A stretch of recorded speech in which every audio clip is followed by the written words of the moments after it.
As I stepped off the elevator on the second floor, I found myself silently begging for a calamity. A fire, a flash flood, even a tiny earthquake would suffice. Anything that would give me a legitimate reason to evacuate the area immediately. Or better yet, I wouldn't make it out in time, and the somber voice of Brian Williams would detail my demise on the nightly news. Cassie Woodson entered the Midtown office building on the first day of her new job mere seconds before the entire skyscraper was reduced to rubble by the powerful explosion. Calling this a new job would be generous, though. That implied some degree of longevity. But hopefully Brian Williams would throw me a bone. I smoothed my hands over my wrinkled pants and scanned for a floor directory, feeling disoriented.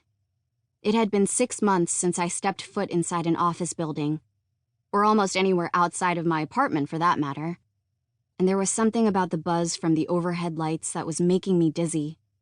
Or maybe it was just being in the upright position for longer than the time it took to walk from my couch to the bathroom. There will be a temporary employee badge waiting for you at the reception desk in the lobby.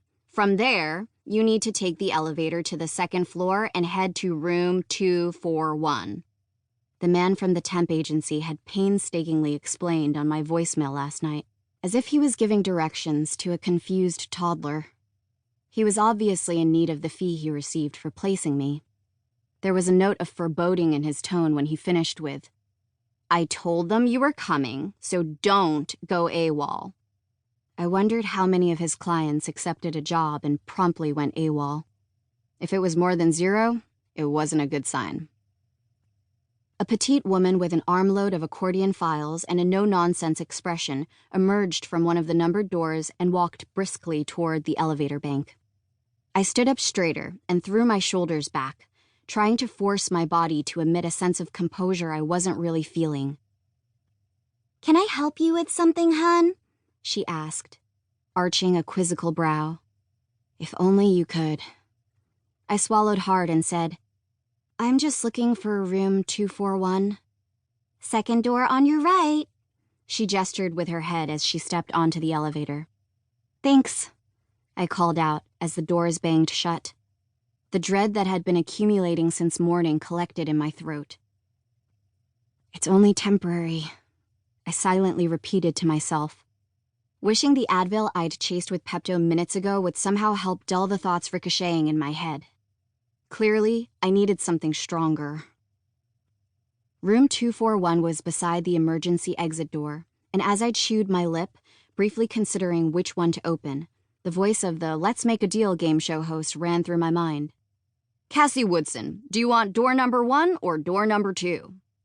I was almost certainly going to pick the door that had a family of goats bleating behind it instead of the shiny new car, but what choice did I have? I couldn't go AWOL or I wouldn't get a paycheck, and I was fresh out of other options. It was bleating goats or be evicted from my apartment for not paying my rent. I took a deep breath, cautiously put my hand on the chrome door handle, pushed it open, and stepped inside room 241. "Seriously? Another one?" a beaky-faced man called out when I entered the bunker-like room. "That must mean we're getting another data dump if the higher-ups are sending in more troops." He pushed his chair back from his spot on the long industrial table of computers, stood up, and dusted his fingertips against his leg, spreading powdered sugar streaks all over his black pants. "I'm Ricky," he stuck out his hand. "Staff attorney extraordinaire. I run the ship around here." "I'm Cassie." I shook his clammy palm and forced a smile. My eyes darted around the windowless room, which, judging from the piles of bankers' boxes pushed into the corners, doubled as a storage area. I had the sudden feeling that the stained white walls were closing in on me, constricting around my lungs. Deep breaths. "Cassie," Ricky nodded, furrowing his brow, as if rolling the word around in his head. "Well, Cassie, I didn't know the temp agency was sending over a new girl today, so your arrival is news to me." I cringed at both the word girl and agency. It made me feel like Peggy Olson showing up for her first day at Sterling Cooper. Except Peggy was embarking on an upward career trajectory, but I most certainly was not.